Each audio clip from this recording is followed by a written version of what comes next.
টেক্সাসে গ্রেফতার হওয়া এক যুবককে ঘিরে ভয়াবহ তথ্য সামনে এসেছে। 2 নারী হত্যার অভিযোগ, আরও কয়েকজনকে হত্যা চেষ্টা এবং পুরনো অমীমাংসিত মামলার নতুন তদন্তে প্রশ্ন উঠছে। একে যুক্তরাষ্ট্রের নতুন সিরিয়াল কিলারের উত্থান।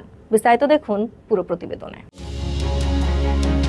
যুক্তরাষ্ট্রের টেক্সাসে গ্রেপ্তার হওয়া এক মেক্সিকান যুবকের নৃশংসতা দেখে শিউরে উঠছেন দুর্ধর্ষ সব অপরাধ বিশ্লেষকরাও। মাত্র 18 বছর বয়স থেকে হত্যাকাণ্ড শুরু করা এই যুবক কি তবে একজন ভয়ঙ্কর সিরিয়াল কিলার? 2 নারী খুন এবং আরও কয়েকজনকে হত্যার চেষ্টার অভিযোগে গ্রেপ্তার হওয়া লুইস বেনিতেজ গঞ্জালেসকে নিয়ে এখন পুরো টেক্সাস জুড়ে আতঙ্ক।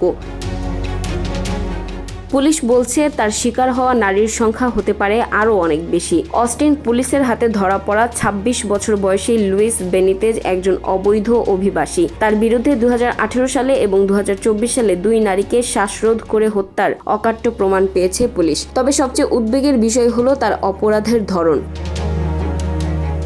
অপরাধ বিশেষজ্ঞরা বলছেন সাধারণত সিরিয়াল কিলাররা 23 থেকে 35 বছর বয়সে খুন করা শুরু করলেও লুইস শুরু করেছেন মাত্র 18 বছর বয়স থেকে, যা অত্যন্ত বিরল। 2018 থেকে 2024 মাঝখানের এই 6 বছরে লুইস কি দমে ছিলেন? গোয়েন্দারা বলছেন এটি প্রায় অসম্ভব। এই দীর্ঘ সময়ে তিনি আরও কত নারীকে নিজের জিঘাংসার শিকার বানিয়েছেন তা নিয়ে চলছে জোর তদন্ত।